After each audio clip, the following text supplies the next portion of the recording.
যুক্তরাষ্ট্র ও ইরানের মধ্যকার এই সংঘাত শুধু রণক্ষেত্রের হিসাব নিকাশ পাল্টে দেয়নি, বরং আধুনিক বিশ্বের সবচেয়ে পরাক্রমশালী সামরিক শক্তির কৌশলগত দেউলিয়াত্বকে নির্মমভাবে উন্মোচন করে দিয়েছে। চারদিকে এখন শুধুই প্রশ্ন, কোথায় ভুল হয়েছিল আমেরিকার? কেন বিশ্বের সর্বাধুনিক প্রযুক্তির অধিকারী একটি পরাশক্তি এক মুঠো সস্তা ড্রোনের সামনে এতটা অসহায় হয়ে পড়ল?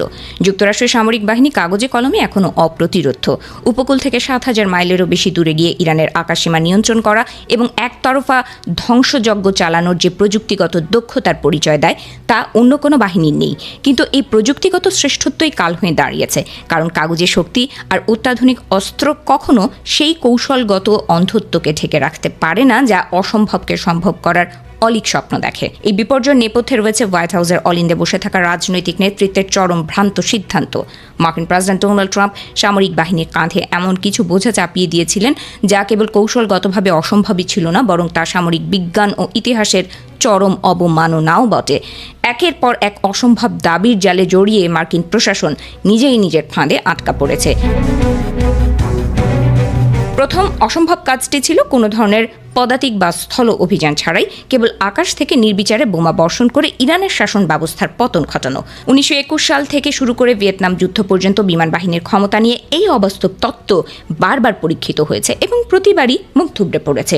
লন্ডন কিংবা জার্মানির ওপর হাজার হাজার টন বোমা ফেলার পরও যেমন শত্রুর মনোবল ভাঙেনি, ঠিক তেমনি কেবল আকাশপথের হানায় তেহরানের পতন ঘটানোর এই দিবাস্বপ্ন শুরু থেকেই ব্যর্থতায় পর্যবসিত হওয়ার জন্য নির্ধারিত ছিল।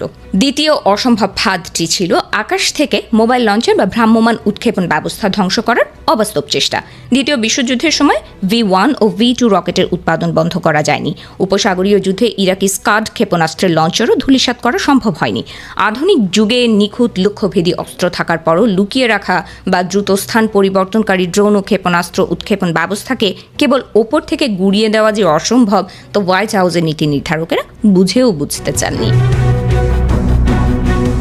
তৃতীয় এবং শেষ ভরসা হিসেবে পারস্য উপসাগরীয় অঞ্চলে একটি নিখুঁত ক্ষেপণাস্ত্র প্রতিরক্ষা ব্যবস্থা গড়ে তোলার যে পরিকল্পনা করা হয়েছিল, তাও চরমভাবে মার খেয়েছে। ইরান যখন পানির দরে হাজার হাজার ড্রোন ও ব্যালিস্টিক ক্ষেপণাস্ত্র তৈরি করে আকাশ ভাসিয়ে দিল, তখন আমেরিকার কোটি কোটি ডলারের আকাশ প্রতিরক্ষা ব্যবস্থা সেই প্লাবনের সামনে আক্ষরিক অর্থেই ভেঙে পড়ে। জিসিসিভুক্ত দেশগুলোর অবকাঠামোকে রক্ষা করার এই মরিয়া চেষ্টাও শেষ পর্যন্ত ধূলিসাৎ হয়ে যায়। পেন্টাগনের ভেতরের এই নীতিগত দেউলিয়াত্বকে আরও ঘনীভূত করেছিল নেতৃত্বের চরম পতন।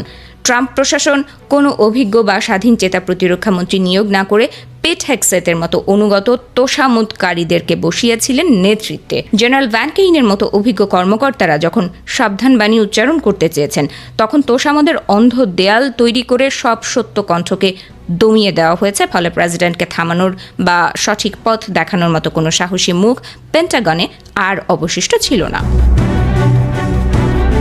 এই অসম যুদ্ধের পরিণতি হয়েছে অত্যন্ত রক্তক্ষয়ী এবং মর্মান্তিক। ইরানের পক্ষে হাজার হাজার মানুষের প্রাণহানির পাশাপাশি মার্কিন শিবিরেও নেমে এসেছে নিদারুণ ক্ষত। বহু সেনার প্রাণহানি ও আহত হওয়ার ঘটনায় আমেরিকা আজ অভ্যন্তরীণ সংকটের মুখে। হরমুজ প্রণালীর নিয়ন্ত্রণ হাতছাড়া হওয়া এবং বিশ্ববাজারে জ্বালানি তেলের দাম আকাশচুম্বী হওয়ার মাধ্যমে শুরু হয়েছে এক দীর্ঘমেয়াদী অর্থনৈতিক মারপ্যাঁচ। তবে এই গোটা বিপর্যয়ের চূড়ান্ত ও নিষ্ঠুর দায়ভার গিয়ে বর্তায় এমন এক জায়গায় যা কোনো রাজনীতিক কখনো স্বীকার করতে চান না, আর তা হলো খোদ মার্কিন সাধারণ ভোটারদের ভুল রাজনৈতিক পছন্দ। একটি রিয়ালিটি শোয়ের উপস্থাপককে বিশ্বের সবচেয়ে শক্তিশালী দেশের চালক হিসেবে বেছে নেওয়ার খেসারত আজ পুরো জাতিকে দিতে হচ্ছে। যে প্রেসিডেন্ট ভিন্ন মত সহ্য করতে পারেন না এবং তোষামোদকারীদের বৃত্তে বন্দী থাকেন, তাঁর কাছ থেকে এর চেয়ে ভালো কিছু আশা করা যায় না। ভবিষ্যতের ইতিহাসবিদরা যখন এই সংঘাতের চুলচেরা বিশ্লেষণ করবেন, তখন এটি লেখা থাকবে ক্ষমতার অহংকার আর অন্ধ কৌশলগত ব্যর্থতার এক চরম দলিল হিসেবে।